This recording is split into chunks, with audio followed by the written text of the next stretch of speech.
honey. It's time for dinner. We're having roast chicken. We're having roast chicken. How do you get roast chicken with the crispiest, most golden skin and the juiciest meat inside? Well, I have the answers, everyone. This is my very best salt and pepper roast chicken.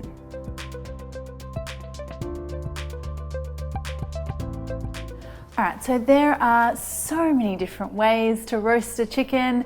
My way is hotter and faster. I think the hotter the heat, the crispier skin you get, and I'm all about crispy skin, and also the less time that bird spends in the oven, the less chance we have of drying out some of that white breast meat. So there are all the reasons why. Let's get into the actual making. Now I'm going to do a salt and pepper flavor with mine, so a slight kind of little Asian flair. I'm going to start with some black peppercorns.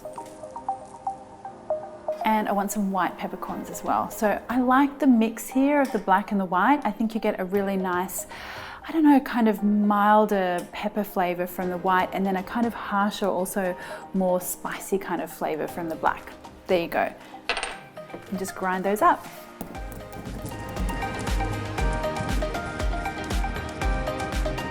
Okay, so this is the kind of situation that we're after with our pepper. I want to keep it quite coarse because I really want those hits of pepper when I'm biting into my chicken.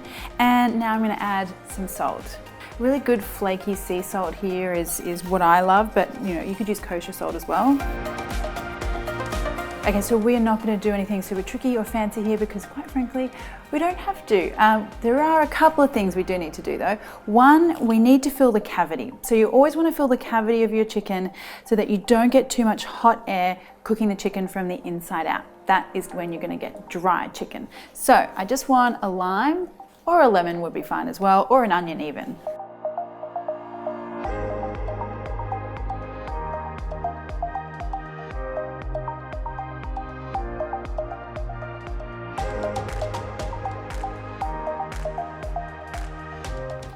And now trussing. So you don't have to get all fancy with the trussing either. All you really want to do is pick these legs up and kind of pull them together because you're kind of then making the whole chicken a bit more compact. Again, we're trying to make sure that things don't dry out. So if you've got some legs flapping around everywhere, then you've got more chance of things drying out. So pick the legs up and just tie them together with some string. Now make sure those wing tips are tucked underneath, just like that. All right, now we want to go on with our salt and pepper mix, and we want a lot. So I pretty much want to use the whole lot all on this chicken and really kind of rub it in there. Give that guy some love. And that is looking very good.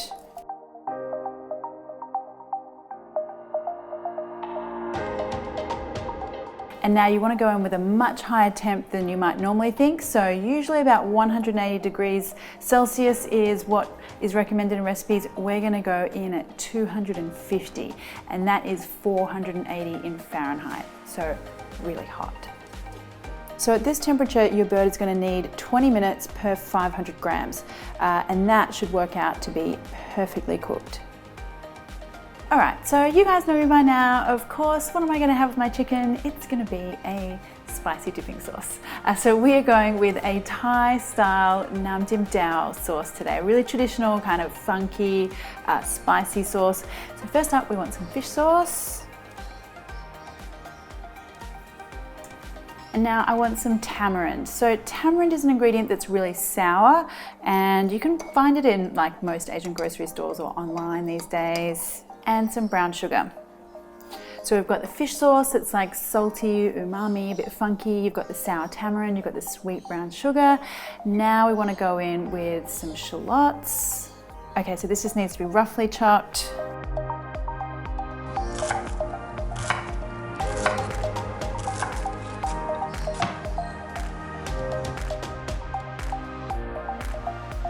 And I want some chili flakes here.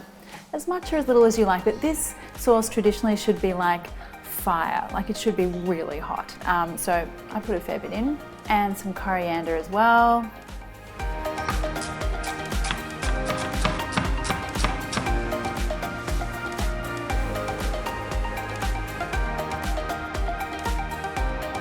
And then finally, some lime juice.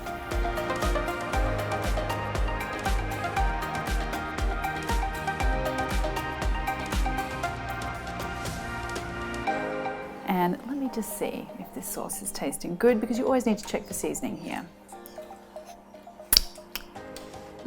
I love that. Whoa, it is spicy. It's got that really funky, like fish sauce, savory kind of kick. And then those shallots as well, really kind of all just works together. That is one beautiful spicy sauce. All right, so now we're just waiting for our chicken. Whoa, I mean, okay, come on, check out that chicken. That is really a work of art. Amazing. Like that skin, that beautiful color, that crispy, salty, peppery goodness on there. Oh, truly perfection. I'm so excited about this. Okay, so let's make sure that our chicken is cooked, and I'll show you guys how we do that. Just get the chicken onto a board.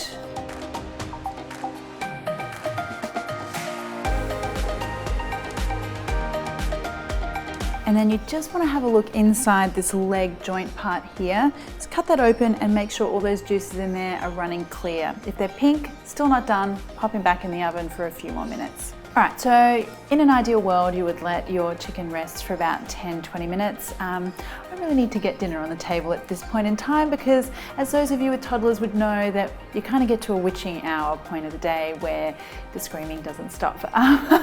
So I'm gonna get my chicken carved right now. All right, so I'll break this down for you guys. Really simple way to carve a chicken. First of all, we take those strings off the legs.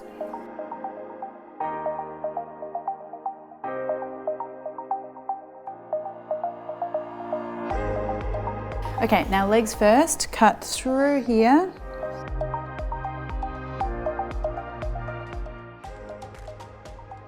And now legs and thighs are always in high demand at my place. So I try to, divide them up in as many pieces as possible. So we want to get the drumstick first. And then cut that thigh in half. That glorious chicken skin. And now we want some wings. Now you want to slice through that breast. Try to make sure you're not disturbing too much of that beautiful crispy skin. You want each piece to have a nice whisper of skin there to crunch through.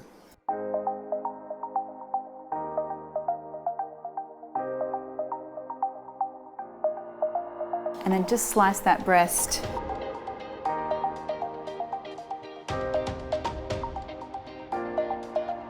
And there you go.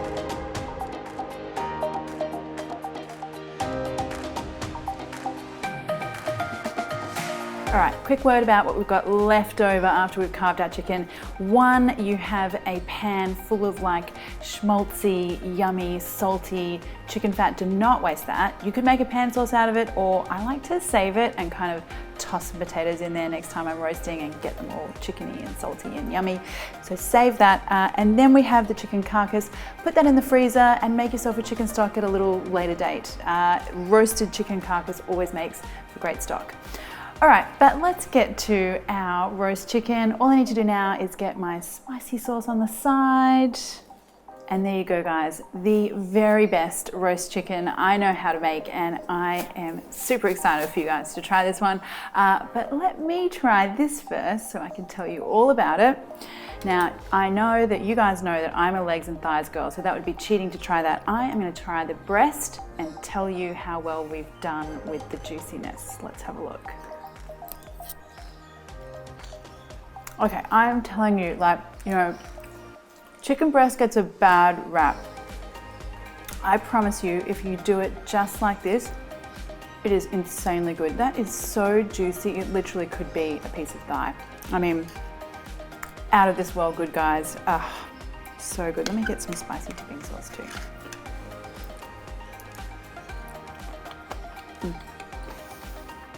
Now that really makes me one very happy girl. That salt and pepper chicken flavor, that really juicy breast, and then that spicy kick of flavor. Wow. Just wow. I mean, yes. So looking forward to dinner tonight.